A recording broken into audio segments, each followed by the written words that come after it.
Anna Kendrick says Woman of the Hour is her most revealing film ever. The actor talks about channeling her own trauma for her directorial debut about a serial killer who preyed on women. After leaving a toxic ex, everyone strives to find ways to heal. Anna Kendrick does it through her films, and in heartbreakingly poignant form. Her latest foray into understanding her own trauma comes in her directorial debut, the thriller Woman of the Hour, premiering October 18 on Netflix. The film is based on the true story of 1970s serial killer Rodney Alcala, a photographer who spent years assaulting young girls, boys, and women, with impunity. Kendrick, who also stars, plays Sheryl, an aspiring actor who is cast opposite Alcala on an episode of the TV game show The Dating Game. Her character is based on a real person named Cheryl Bradshaw, who won a date with Alcala, a featured bachelor on the show even though he'd already briefly served time in prison for sexually assaulting children. There was something in the script that felt really personal to me, Kendrick tells me in a Zoom interview from her Los Angeles home in late September.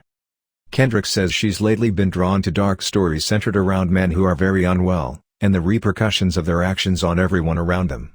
She especially relates to the feelings of shame victims of abuse experience, something she aims to confront, and even correct, through her character.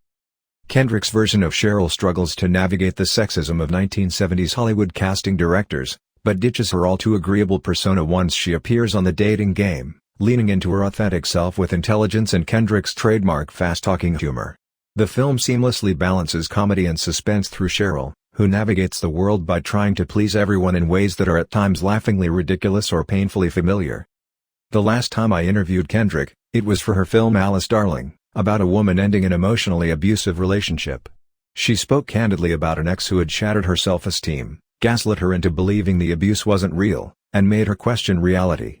She says she received the scripts for Alice Darling and Woman of the Hour around the same time, soon after the breakup. In the aftermath of this traumatic situation, there was something in both of those screenplays that felt really close to me and important, says Kendrick. She adds that she connected to the sense of feeling very secure and warm one second, then earth-shatteringly unsafe the next. Still, Woman of the Hour aims to tell more than one woman's story. Kendrick says she's interested in the ways people try to survive dangerous individuals and systems, and says screenwriter Ian MacDonald's script explores the risk of annihilation we expose ourselves to through intimacy.